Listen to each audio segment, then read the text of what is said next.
స్వర్గం దాచిన పడబానలమెంతో ఆ నల్లని ఆకాశంలో కానరాని భాస్కరులెందరో. పిల్లలు భూమి మీదకు సమస్త దుఃఖాన్ని చెరపడానికొస్తారు.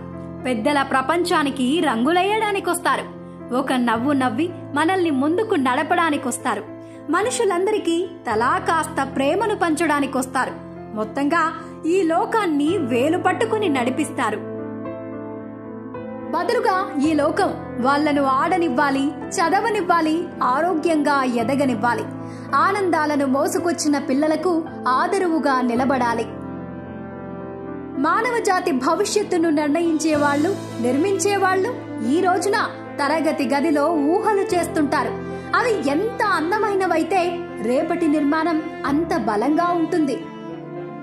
ఊరందరికీ మా అయ్య బానిసైతే పాపం అమ్మ మా అయ్యకి కూడా బానిసే అన్నాడు ఒక దళిత కవి. మన సమాజంలో ఇప్పటికీ మహిళలే అతిపెద్ద విక్టిమ్స్. ఈ వివక్షత ఓ ఇంట్లో ఆడపిల్ల పుట్టినప్పటి నుండే మొదలవుతుంది. తమ్ముడొక బడి, తానొక బడి, మొదటి అడ్డుగోడ. అన్నో తమ్ముడో ట్యూషన్లో, తాను ఇంట్లో మరో అడ్డుగోడ. తోడబుట్టినవాడు స్పోర్ట్స్ క్లబ్లో, తాను వంటగదిలో ఇంకో అడ్డుగోడ. కలిసి పెరిగినవాడు పీజీకి, తాను అత్తారింటికి మళ్ళీ అడ్డుగోడ. అడ్డుగోడ, అడ్డుగోడ, అడ్డుగోడ. ఎలాంటి అడ్డుగోడలను బద్దలు కొట్టడానికి, ఆడపిల్లలకి భరోసా ఇవ్వడానికి పుట్టిందే కస్తూర్బా గాంధీ బాలికల విద్యాలయం. ఒక పిల్లని ఎట్టా మనం స్కూల్ పంపిస్తే పరిస్థితులు ఏం బాగలేవండి ఈ రోజుల్లో. కానీ చాలా రోజులు ఇబ్బంది పడ్డా. కానీ దేవుడి దయ వల్ల హాస్టల్లో ఆడపిల్లలకి హాస్టల్లో పెట్టిన తర్వాత ఇప్పుడు ఆ బాధ కానీ ఆ టెన్షన్ కానీ ఏమి లేదు. ఏదో ఆదివారం వస్తాం, పిల్లలను చూసుకుంటాం, ఏదైనా లేకపోతే కొనిపెట్టి పిల్లలకి వెళ్ళిపోతాం. ఇంకా బాధ టెన్షన్ ఏమి లేదు. మొదటి ప్రాధాన్యతలోనే కేజీబీవీకి తనదైన మార్కుందే. తల్లిదండ్రులిద్దరినీ కోల్పోయిన ఆడపిల్లల పేరే ముందుగా రిజిస్టర్లో చేరుతుంది. ఆ తరువాత వరుసగా తండ్రి లేని పిల్లలకు, తల్లి లేని పిల్లలకు, బిడ్డలని సాకడం కష్టమైన తల్లిదండ్రుల పిల్లలకు. ఇది వరస. ఎవరెంత సమస్యలో ఉన్నారో వాళ్లకే అంత ప్రాధాన్యత. కేజీబీవీలలో అనాథ పిల్లలకి, సింగిల్ పేరెంట్ పిల్లలకి ముందుగా అవకాశం ఇస్తారు.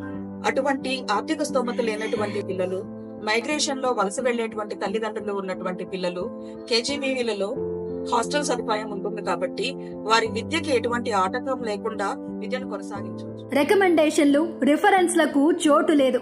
దీని పేరు కేజీబీవీ, కస్తూర్బా గాంధీ బాలికల విద్యాలయం. ఇది బాధితుల కోసం, ఈ రోజుటి ఆడపిల్లల కోసం, రేపటి భవిష్యత్తు కోసం బాటలు వేసే వాళ్ళ కోసం. నేను నా హాలిడేస్ లో నా ఫ్రెండ్స్ తో కూడా షేర్ చేసుకుంటాను. ఇట్లా కేజీబీ స్కూల్లో నాకు ఎడ్యుకేషన్, ఫుడ్ కానీ ఏదైనా చాలా ఇంప్రూవ్మెంట్ ఉంది. నాకు ఇక్కడ ఏదైనా డౌట్స్ వస్తే క్లారిఫై చేయడానికి ప్రతి నిమిషం మా టీచర్స్ ఉంటారు. ఏ డౌట్ అయినా క్లారిఫై చేస్తారు. బయట స్కూల్స్ లో చదువుకున్నప్పుడు ఎవరు నా డౌట్స్ క్లారిఫై చేసేవాళ్ళు కాదు. ఇక్కడ చదువుకున్న తర్వాత నా ఎడ్యుకేషన్ అనేది చాలా ఇంప్రూవ్ అయింది. 100% నేను మార్క్స్ తెచ్చుకోగలుగుతున్నాను. టీచర్స్ నాకు ఎక్కువ సహాయం పడుతున్నారు.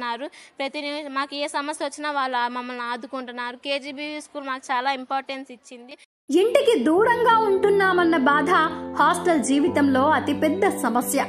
పిల్లలు అక్కడే ఉంటున్నా వారి మనసంతా ఇంటి చుట్టూనే తిరుగుతుంటుంది. శరీరాలను క్లాస్ రూమ్ లో ఉంచగలం, కానీ వారి మనస్సులను కూర్చోబెట్టలేం. పన్ను వచ్చినప్పుడు కూడా నీకు ఇష్టం లేకపోతే మా అనిపిస్తుంది.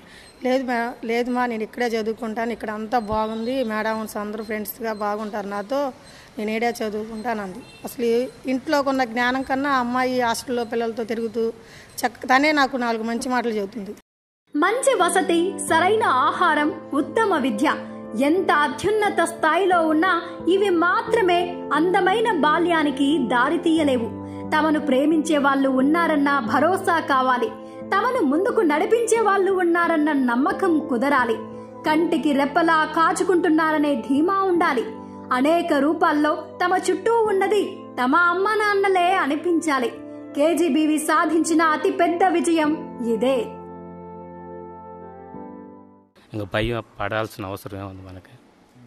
వాళ్ళు ఉండారు కదా, మనం ఎప్పుడో వస్తున్నాం, వారానికి ఒక రోజు వెళ్ళిపోతున్నాం, ఇంకంతా టీచర్లే కదా, మాకేం భయం లేదు. పిల్లలు బ్రహ్మాండంగా చదువుతున్నారు. పిల్ల ఇక్కడ మాకు వారం వచ్చి చూసుకునే బాధ కంటే పిల్ల ఇక్కడికి వచ్చి హ్యాపీగా చదువుకున్న ఆనందమే 100% ఉంది నాకు. మంచిగా ఉన్న చాటుగా మనం వెళ్ళాలి. ఇక్కడ మంచిగానే ఉంది. మంచిగా లేకపోతే తల్లి కన్నా ఇంకెక్కువ ఎవరు ఆలోచిస్తారండి తన కూతురు గురించి. కేజీబీవీలో టీచర్లే తల్లిదండ్రులవుతారు. ఇక్కడి పిల్లలకు అన్నింటితో పాటు అమ్మా నాన్నలు ఉంటారు. ఏయ్ ఏంటా అల్లరి అని ఆడపిల్లల్ని గుప్పెట్లో పెట్టుకునే టీచర్లు వెతికినా కనిపించరు. గుండెల్లో పెట్టుకునే టీచర్లే కనిపిస్తారు. మేడమ్స్ దగ్గరుండి మేము తిన్నామా తినలేదా అని చూసేవాళ్ళు, టైంకి పొనుకోబెట్టించేవాళ్ళు, లేపేవాళ్ళు, ప్రాక్టీస్ దగ్గరుండి చేయించేవాళ్ళు. ఎస్టీస్ అయినా ఏవైనా మేడమ్స్ డ్యూటీ వేసుకొని మా దగ్గరే ఉండేవాళ్ళు. ఇంటి దగ్గర కూడా చాలా తక్కువ ఉండేవాళ్ళు. నైట్ టైమ్స్ మాకు ఆకలిస్తుందన్న మళ్ళీ వండించి పెట్టేవాళ్ళు. సమ్మర్లో అయితే ఎక్కువ మజ్జిగ మాకే ఇచ్చేవాళ్ళు ఎగ్జామ్స్ టైమ్స్ కాబట్టి. మన దేశంలో మధ్యతరగతి, దిగువ మధ్యతరగతి, పేద కుటుంబాల్లోని మహిళలు, బాలికలు అనేక అనారోగ్య సమస్యలతో సతమతమవుతూనే ఉన్నారు. వయసుకు తగ్గ బరువు, ఉండాల్సిన రక్తం, హిమోగ్లోబిన్ ఇలా ఒకటని కాదు అన్నింటిలోనూ 4 పాయింట్లో 2 మెట్లో తక్కువే. పాలిపోయిన దేహాలతోనే అడుగులేస్తున్నారు. కేజీబీవీ ఇక్కడ కూడా దృష్టి పెట్టింది. ఆరోగ్యమైన బాల్యం ఉన్నప్పుడే అందమైన బాల్యం ఉంటుందని, అభివృద్ధి దిశగా అడుగులేసే బాల్యం ఉంటుందని నమ్మింది. ఏఎన్ఎం గారు కూడా ఎప్పటికప్పుడు వాళ్ళ హెల్త్ చెకప్ చేయడం అనేది కానీ ఉంటుంది. హెల్త్ ప్రాబ్లమ్స్ ఉన్నా కానీ పిహెచ్ డాక్టర్ గారు వచ్చి మానిటరింగ్ చేస్తుంటారు. దెబ్బలు తగిలిన, మనం ఆడేటప్పుడు కింద పడినా మాకు ఇక్కడ నర్స్ మేడం ఉన్నారు, చాలా బాగా తీసుకుంటారు. మాకు మెడిసిన్స్ ఇస్తారు. అప్పుడప్పుడు ఏమన్నా బాగోనప్పుడు మాకు మేడం ఇంటి దగ్గర నుంచి వచ్చి మరి మా కోసం చాలా కష్టపడతారు. మేమందరం బాగా చదువుకోవాలని చాలా కష్టపడతారు మా కోసం. ప్రతి ఒక్క మేడమ్స్ మమ్మల్ని బాగా మోటివేట్ చేస్తారు. ఆరోగ్యంగా ఉన్నప్పుడే వాళ్ళు చదువు మీద కాన్సన్ట్రేషన్ చేస్తారు. అందుకని వారికి ఇచ్చేటువంటి ఫుడ్ విషయంలో కానివ్వండి, ఇక్కడ ఉన్నటువంటి డార్మెటరీస్ని, క్లాస్ రూమ్స్ని, ప్రతిరోజు బాత్రూమ్స్ని కూడా స్వీపర్స్ 4 సార్లు క్లీన్ చేస్తూ ఉంటారు. క్లాస్ రూమ్ పరీక్షలతో పాటు ఎప్పటికప్పుడు ఆరోగ్యాన్ని చూసుకునే పరీక్షలు ఉంటాయి. చదువుల సంగతి పిల్లలు చూసుకుంటే వాళ్ళ ఆరోగ్యాల సంగతి కేజీబీవీ చూసుకుంటుంది. దీనికోసం కేజీబీవీ ఖచ్చితమైన ప్రణాళికను రూపొందించుకుంది. ఉదయం అల్పాహారం నుంచి రాత్రి భోజనం తరువాత అరటి పండు వరకు ఆరోగ్య సూత్రాన్ని అడ్డంగా రాసినట్టు టైం టేబుల్ ఉంటుంది. ఉదయాన్నే టిఫిన్, రోజుకు ఒక రకం టిఫిన్ పెడతారు. బూస్ట్ పాలు ఇస్తారు, రాగి జావ పోస్తారు పిల్లలకి. అన్నీ బాగా అందుతుంది. ఇక్కడి టీచర్లు ఆడనిస్తారు, పాడనిస్తారు, కసిగా చదవనిస్తారు. పిల్లల నైపుణ్యాలను పసిగట్టి వాటికి సానబెడతారు. రెక్కలనిచ్చి ఆకాశానికి ఎగరనిస్తారు. పిల్లలకి ఓన్లీ చదివే కాదు, వృత్తి విద్య కూడా కొంచెం నైపుణ్యం కలగాలని చెప్పేసి కేజీబీవీ స్కూళ్ళల్లో వొకేషనల్ అని ఒక ఆర్ట్ అండ్ క్రాఫ్ట్ టీచర్ని పెట్టడం జరిగింది. మేము 10th వొకేషనల్ కోర్స్ ఎగ్జామ్ రాయిస్తాము. అలా టీటీసీ చేస్తారు. టీటీసీ అయిపోగానే మనకి ఎక్కడైతే వేకెన్సీ ఉన్నాయో అక్కడ వొకేషనల్ కోర్సు ఉండగానే అందులో జాయిన్ అవుతారు. ఈజీగా కూడా వొకేషనల్ కోర్సులో జాబ్ కూడా ఈజీగా ఉంటుంది. అది మనం నేర్చుకొని పిల్లలకు నేర్పించటాన వాళ్ళకి ఏంటంటే ఒక ఉపాధి కలుగుతూ ఉంటుంది. ఆడపిల్లలు ఈ పోటీ ప్రపంచంలో నిలబడటానికి, తాముగా నడిచి 1,00,000 అవరోధాలను బద్దలు కొట్టడానికి, అందమైన భవిష్యత్తుకు దారి చదును చేసుకోవడానికి, చెక్కిన బాణాల్లా రేపటిలోకి దూసుకెళ్లడానికి అమ్మాయిలు విజయం పక్కనే నిలబడటానికి ఇప్పుడొక భరోసా ఉంది. ఆ భరోసా పేరు కేజీబీవీ. కాలేజెస్లోను, యూనివర్సిటీస్లోను లైబ్రరీ ఫెసిలిటీ అబ్బాయిలకైతే 24 గంటలు సదుపాయం ఉంటుంది. అమ్మాయిలకైతే కేవలం 12 గంటలు మాత్రమే, అంటే ఉదయం 9 నుంచి రాత్రి 9 గంటల వరకు మాత్రమే ఉంటుంది. అది అమ్మాయిల భద్రత దృష్ట్యా మాత్రమే కావచ్చు. అయినప్పటికీ ఈ పోటీ ప్రపంచంలో అమ్మాయిలు ఒక 12 గంటల కాలాన్ని నష్టపోతున్నారు.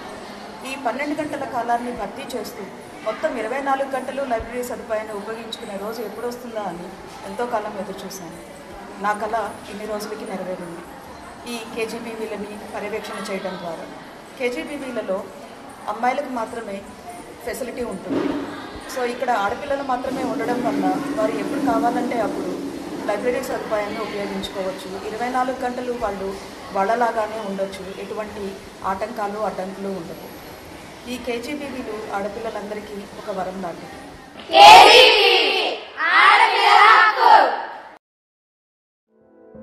మీరు మీ పిల్లల్ని కేజీబీవీ వరకు నడిపించండి. అక్కడి నుండి విజయం వరకు కేజీబీవీ చూసుకుంటుంది.